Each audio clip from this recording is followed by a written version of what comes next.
À la une de l'actualité ce soir, le gouvernement décide de suspendre 14 taxes et baisser le taux de 20 autres, mesures qui visent à rendre l'économie congolaise attractive pour plus d'investissements.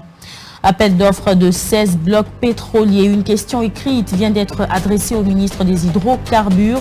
Selon son initiateur, le député national Célestin Engelemba, il veut obtenir du ministre Didier Boudimou des explications claires quant à cet appel. Initialement prévu ce mardi 19 juillet, la clôture de la rentrée scolaire 2021-2022 a été renvoyée au 21 juillet prochain. Ceci pour ne pas perturber la session ordinaire de l'exéta qui est en cours. C'est la grande édition, mesdames, messieurs. Merci pour votre fidélité.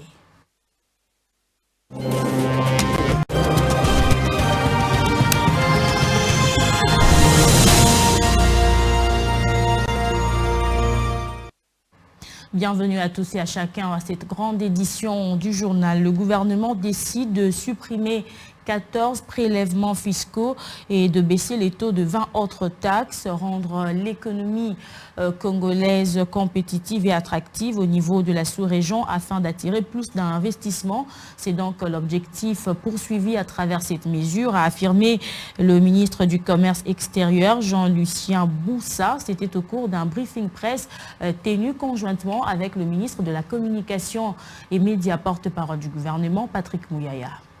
Au cours de ce briefing à la presse, le gouvernement, par le biais de son porte-parole, annonce avoir décidé de supprimer 14 prélèvements fiscaux et de baisser les taux de 20 autres taxes. L'objectif est, selon le ministre du Commerce extérieur, de rendre l'économie congolaise compétitive et attractive au niveau de la sous-région afin d'attirer plus d'investissements. Au bout du rouleau, qu'est-ce qui va se passer?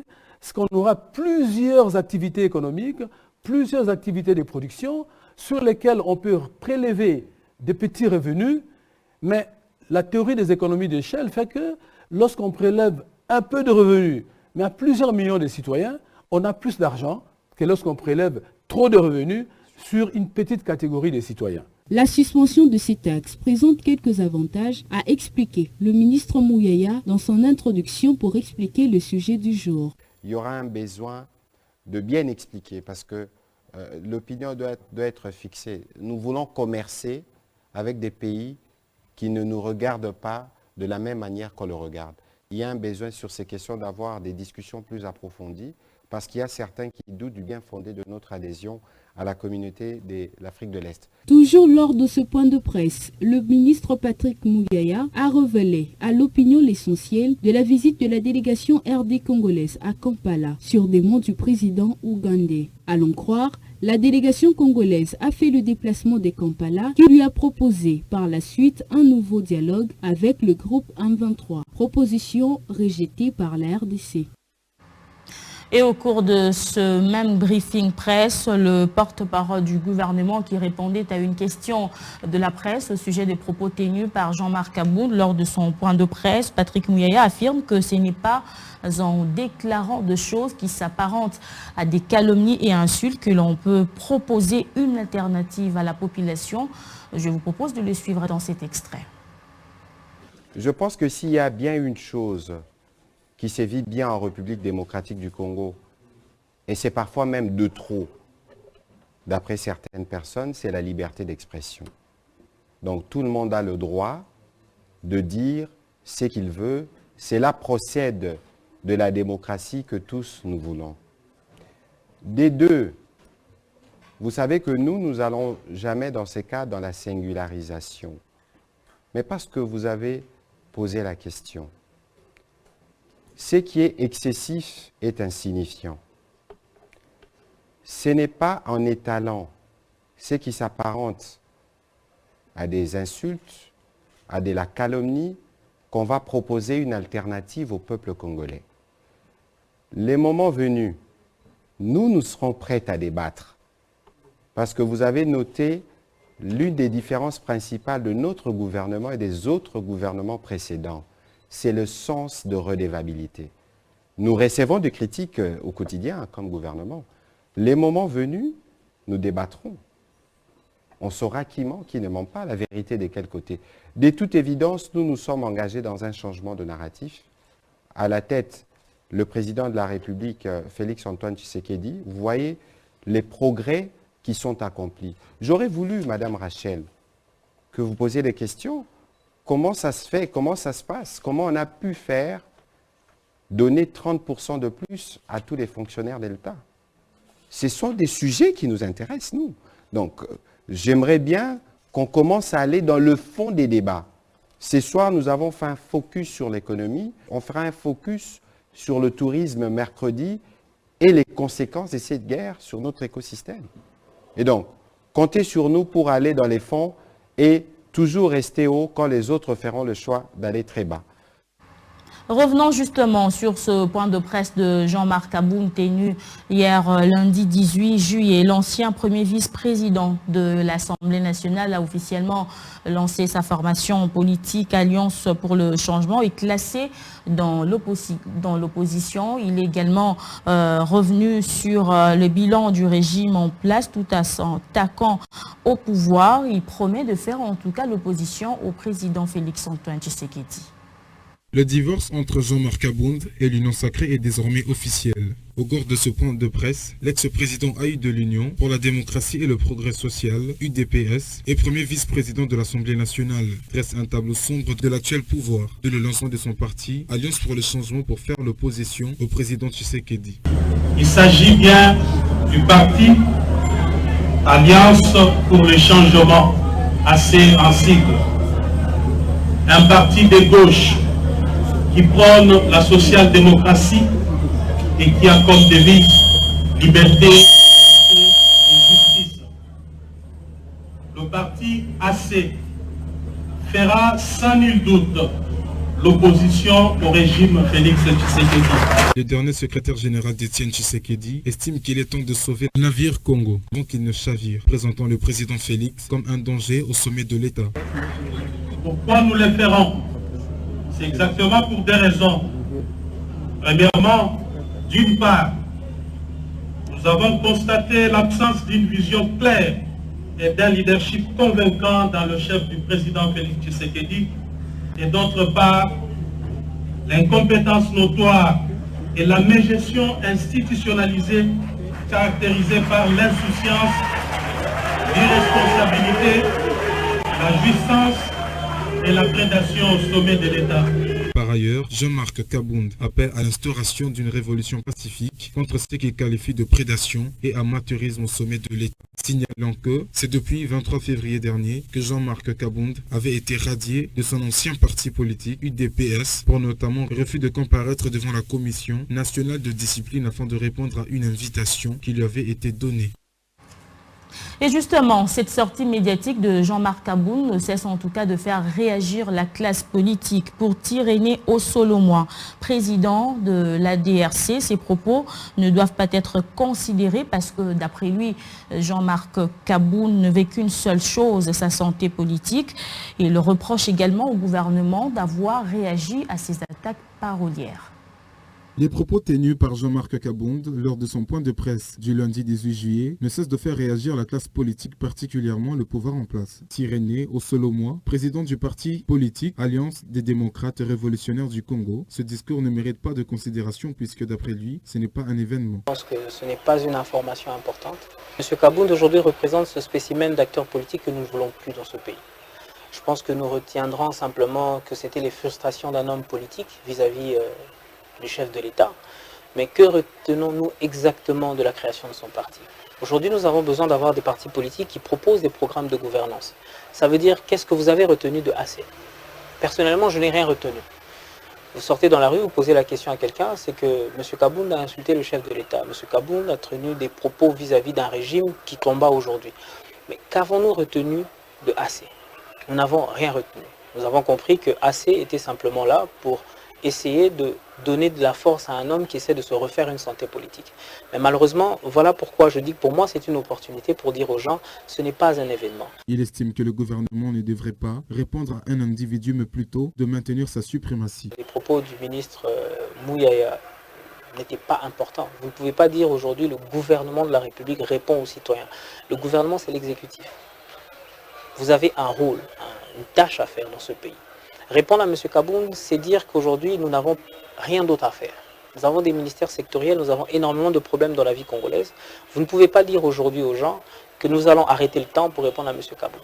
Lors de son point de presse tenu à Kinshasa, Jean-Marc Kabound, ancien premier vice-président de l'Assemblée nationale et autrefois allié politique du chef de l'État, Félix Tshisekedi, s'est attaqué au régime en place, le qualifiant d'un danger pour le pays. Et pour révéler, comme il l'avait déclaré hier, les vraies raisons du départ de Jean-Marc Kabound de l'Union pour la démocratie et le progrès social, le secrétaire général Augustin Kabouya sera en point de presse demain mercredi 20 juillet 2022, sauf changement de dernière minute. On va rester toujours dans ce chapitre. Dans un communiqué, le bourgmestre de la commune de Limete a décidé de la suspension de travaux de construction du stade municipal Étienne Tshisekedi Wamulumba, dont l'ex-président ad intérim de l'UDPS Jean-Marc Kabound est l'initiateur. Décision justifiée pour violation de l'article 20 du décret-loi du 20 juin 1957 sur l'urbanisation en RDC. Les travaux de construction du stade municipal Étienne Tshisekedi, situé dans la commune de Limete au quartier Kingabwa, ont été suspendus. En effet, le stade municipal Étienne Tshisekedi est l'initiative de l'ancien président AI de l'UDPS, Jean-Marc Kabound. La suspension de ces travaux de construction déclarés par le bourgmestre de la commune de Limete a pour motif violation flagrante de l'article 20 du décret-loi du 20 juin 1957 sur l'urbanisme au Congo, lit-on dans ce communiqué. Cependant, en cas de la non-exécution de cette mesure, provient le bourgmestre de la commune une réquisition des forces de l'ordre est signée avec la police nationale congolaise et celle-ci va appliquer la rigueur de la loi. Il faut dire que cette mesure tombe quelques heures après le point de presse tenu par l'ex-premier vice-président de l'Assemblée nationale, incitant la population contre le pouvoir en place. Également, dans l'actualité, une question écrite a été adressée au ministre des Hydrocarbures, Didier Boudimou, au sujet de l'appel d'offres de 16 sur 32 blocs pétroliers que le gouvernement prévoit de lancer déjà à partir de ce 28 juillet. Le député national Célestin Ngelemba, initiateur de cette démarche parlementaire, veut obtenir du ministre des Hydrocarbures des explications claires quant à cet appel. Dans cette démarche parlementaire, le député national Célestin Ngelemba veut obtenir des explications claires du ministre Didier Boudimou dans l'attribution du marché des appels d'offres de 16 blocs pétroliers. Faire un appel d'offres en bloc de façon générale, où nous prenons 16 blocs pétroliers, nous mettons à la portée de tout le monde. Pourtant, avant que nous puissions faire ça, il y a des préalables. Il est vrai que le ministère a fait quelques préalables, mais ça reste encore à vérifier. Pourquoi? Il y a un problème. On peut dire, on donne les blocs pour les étrangers, pour que tout le monde puisse soumissionner. Mais je ne suis pas certain que les sociétés congolaises vont certainement soumissionner et gagner les marchés. Alors, c'est tenir compte de tout ce qui va se faire. Mais c'est bien. Je sais que les étrangers vont en avoir. Mais les blocs que les étrangers vont en avoir pour exploiter du carburant chez nous, est-ce que nous avons déjà vérifié que dans les sols et les sous-sols, il n'y a pas d'autres produits miniers? Parce que quand on vend un bloc pétrolier ou encore un bloc minier, vous n'avez plus l'accès. Alors le pays n'aura pas l'accès de contrôler, de suivre ce qui se fait là-bas. Il y a un problème de la gestion rationnelle. Est-ce qu'on aura une gestion rationnelle de ces blocs ou on n'aura pas? Là, ça pose un problème. Et là, quelque part, c'est le pays qui va perdre. Parce que si nous bénéficions de l'argent, ils vont commencer à gérer les blocs sans nous. Mais c'est comme ça. Je me suis référé de la version idéale du président de la République, Tshisekedi, qui dit ceci: nous devons avoir des projets gagnant-gagnant, où les partenaires viennent et l'expertise du gouvernement congolais vient, ils se mettent ensemble pour faire l'exploitation. Et là, nous pouvons se contrôler mutuellement pour que l'exploitation ne soit pas irrationnelle. Le lancement de ces appels d'offres pétroliers interviendra le 28 et 29 juillet prochain. Parlant des élections à présent, le rapporteur adjoint de la Commission électorale nationale indépendante, Paul Mouindo, a échangé avec les membres de la CIME, conduit par le coordonnateur Jean Akaki. Les échanges ont porté bien entendu sur le processus électoral en cours en République démocratique du Congo. À cet effet, la CIME promet tout son accompagnement à la centrale électorale dans cette mission. La visite s'inscrit dans le cadre des rendez-vous que nous avons pris avec son Excellence, Monsieur le rapporteur adjoint, lors de la restitution d'une des activités que nous avons eu à organiser il y a plus de mois. Et avec le président de la CIME, on s'est convenu qu'on vienne le voir pour échanger sur des questions qui intéressent le fonctionnement et de la CIME et aussi dans le cadre du processus électoral à cours, c'est que la CIME qui est dans la médiation peut faire. C'est comme ça qu'autour de l'échange de ce matin, nous avons pu cerner les aspects liés à certaines montées de discours qui ne semblent pas corroborer et l'aboutissement heureux du processus. C'est dans ce sens-là qu'ensemble, nous avons décidé pour l'organisation d'un atelier de planification, des activités de sensibilisation, de mobilisation, mais surtout aussi de médiation pour préparer les esprits, parce que vous savez que les élections, pour qu'elles aboutissent, il faut que les esprits des gens soient apaisés. Alors c'est le travail que la CIME fait et la CIME compte renforcer son accompagnement avec la CENI dans ce sens-là, et la CENI a préféré aussi nous adjoindre un partenaire important qui est l'EISA, qui a été avec nous dans cet échange de ce matin. En éducation, initialement prévue pour ce mardi 19 juillet, la clôture de l'année scolaire 2021-2022 a été renvoyée pour le 23 juillet prochain. C'est en tout cas ce que renseigne le ministre de l'Enseignement primaire, secondaire et technique, le professeur Tony Mwabakazadi, dans un communiqué officiel daté du lundi 18 juillet. Le ministre de l'EPST précise que cette décision est prise afin de ne pas perturber le déroulement de la session ordinaire de l'examen d'État qui prend fin ce jeudi 21 juillet. Il précise également qu'à la même date, un message officiel sera prononcé par lui-même à Kinshasa après sa mission de travail en province. Vers une coopération sud-sud entre la ville-province de Kinshasa et la ville de Kisumu au Kenya. Le gouverneur de la capitale RD congolaise a reçu dans son cabinet de travail son homologue de cette ville. Occasion pour l'hôte du gouverneur Jean-Tini Ngobila de lancer une invitation à ce dernier pour une visite dans la ville de Kisumu. Les échanges entre le gouverneur de la ville de Kinshasa et son homologue de la ville de Kisumu au Kenya ont porté sur plusieurs sujets, notamment une coopération décentralisée entre les deux villes. Pour ce faire, Peter Anyang Ngongo en a profité pour lancer une invitation à son homologue à visiter la ville de Kisumu. Par ailleurs, les deux personnalités ont convenu de la mise sur pied d'une commission ad hoc pouvant assurer la mise en route d'une coopération sud-sud. Mais maintenant, on doit avoir des relations très très étroites entre le Kenya et la DRC. Et seulement, surtout les relations entre le Kisumu, la ville dans laquelle je suis gouverneur, et la ville de Kinshasa. Pour faire des commerces, pour changer de vie et tout ça. Nous avons besoin d'exporter des biens frais, comme des pêches, des légumes, tout ça, à Kinshasa. Voyez-vous, la Kinshasa, c'est une ville avec beaucoup de population, presque 10 fois la population de Nairobi, donc même 30 fois la population de Kisumu. C'est une ville que nous pensons qu'ainsi nous avons des relations politiques, économiques, nous avons comment gagner. De son côté, Jean-Tini Ngobila Mbaka s'est dit très enthousiaste quant à ce rapprochement des deux villes, étant donné que nos deux chefs d'État entretiennent de excellentes relations, a dit l'autorité urbaine. Retenons que la ville de Kisumu est la troisième plus grande ville du Kenya, située presque sur l'équateur, à l'ouest de Nairobi, sur le lac Victoria, deuxième plus grand lac d'eau douce au monde. Et puis cette information avant de terminer. L'impact du laboratoire dans la pratique médicale et celui de l'imagerie dans la démarche diagnostique était au centre de la conférence organisée par le centre de diagnostic EANO dans son extension de Maluku. Objectif, apporter des réponses aux préoccupations de médecins quant à ces deux thématiques. Reportage.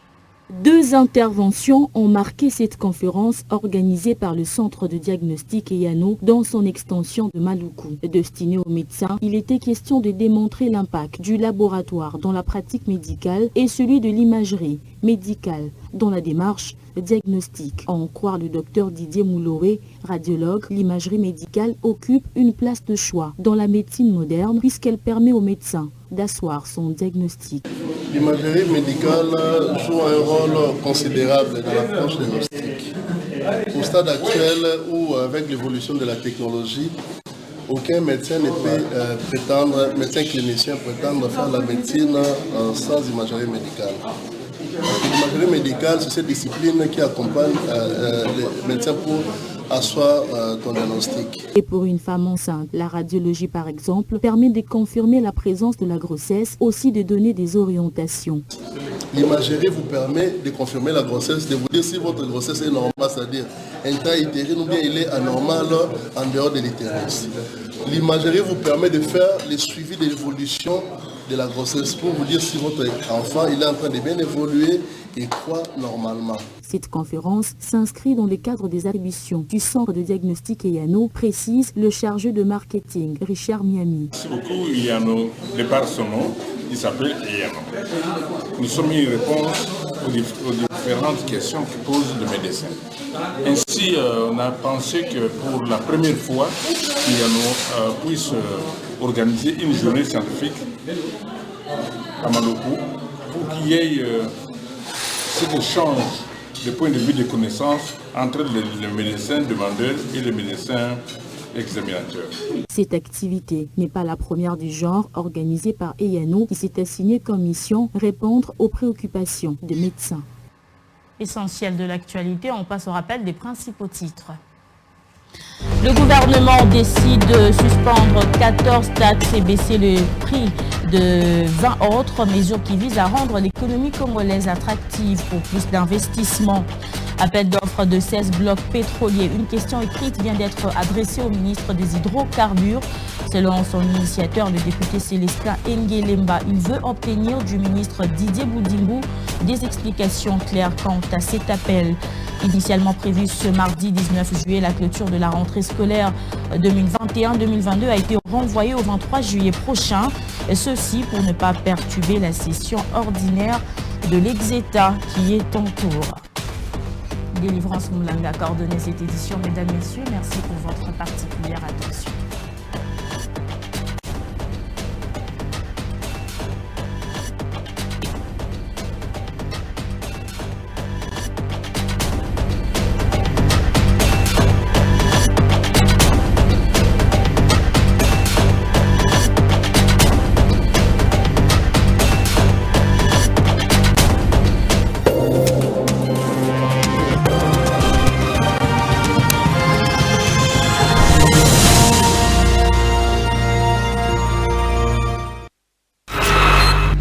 Merci de suivre les pas